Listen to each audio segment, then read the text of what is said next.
Right, so today's show, I want to talk again about rhyming. So I'm whispering.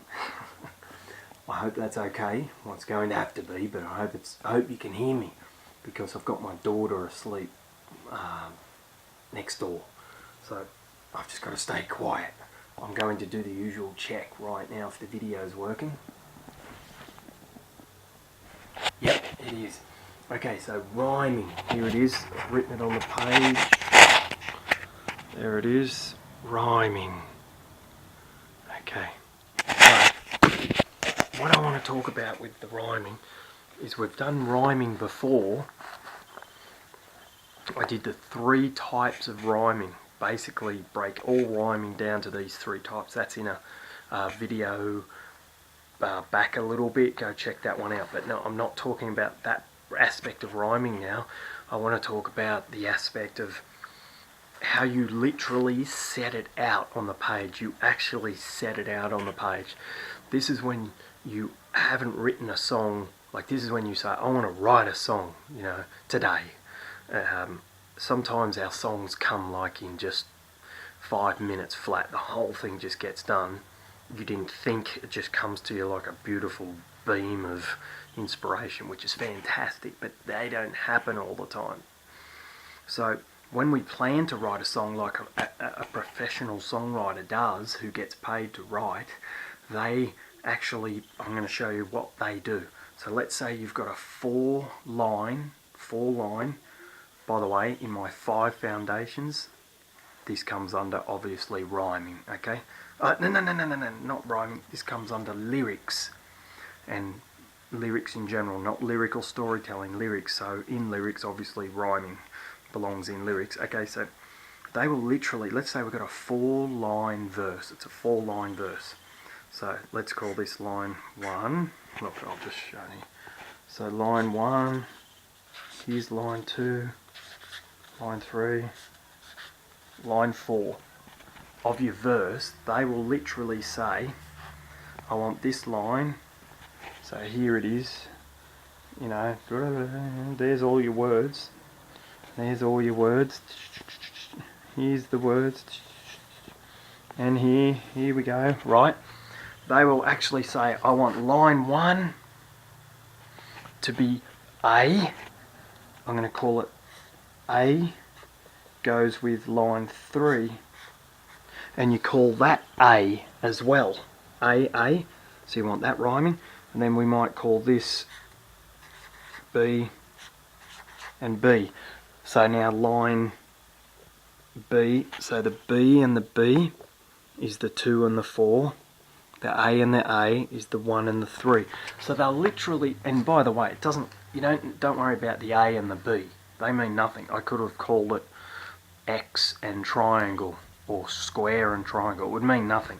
So look, I could say, I'm going to call this a triangle, and I'm going to call this a triangle, and I'm going to call this a square, and I'm going to call this a square.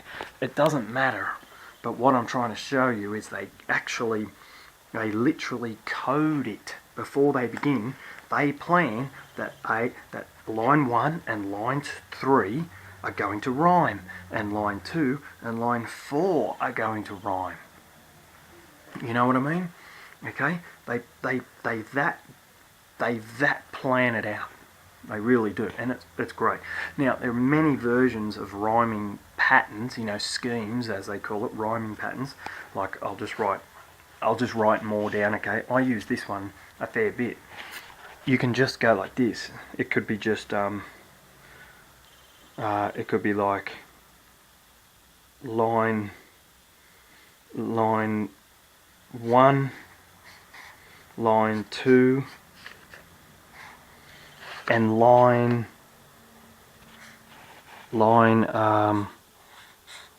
4. So it could be 1, 2, and 4. And line 3 doesn't rhyme. You know what I'm saying? So in that one, line 1, 2, and 3 all rhyme together. They're the same rhyme. So it could be you know, it could be like one and bun. Hope that hasn't got a double N. And fun. And then this line number 3 could be anything. And let's say it was excellent. You see what I mean? So that rhymes, and that rhymes all the same. But line 3 has no rhyme to it whatsoever. So that's another combination. There's so many combinations. You could just say, I want line 1, 2, 3, and 4 all rhyming together. A, A. Triple, like quadruple rhyme. 4 rhymes in a row, all going to rhyme. So forget A's and B's and squares and triangles and all this stuff. That's not what I'm talking about. I'm talking about some way you need to code your lines to let you know that this rhymes with this and this rhymes with that, if you know what I'm saying. That's all I'm trying to get across. It's an actual plan. They plan it. And you can too. And it really, really works. It's fantastic. It really is. And it doesn't take away from your art at all. It doesn't make you feel like, oh, I'm stifling my creativity. It doesn't. And if it does at first, it won't after a while. It becomes really a real cool way to really make sure your song has impact. Because let's face it, rhyme really does work in songs. It really does. You don't have to rhyme, but it really does work.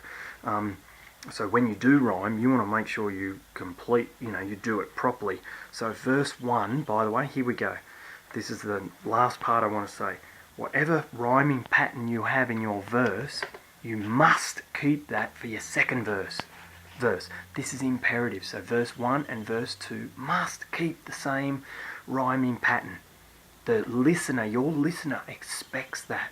They expect that to happen. Don't let them down. Not unless you plan to break that rule on purpose. But don't make the mistake of doing it not on purpose. Don't do that. Just stick to the pattern of rhyming. Okay, you know what I'm saying there? Okay, and if you have 3 verses, same thing. All 3 verses will rhyme in the same pattern. So if you do have line 1 and line 3 rhyming together, and line 2 and line 4 rhyming together, that's what the verse 2 and verse 3 will do as well. Okay? Did you get it? That's what all I want to say today about that. Okay, look, I'm so glad you listen. I really hope I'm giving you good quality material here. I really, that's my aim. That's what I'm trying to do. Today's the last show for this week because I'm doing 3 shows a week now. So I'll see you on Monday. And so I have 2 subscribers now, which I'm going to talk about on Monday. I'm really excited.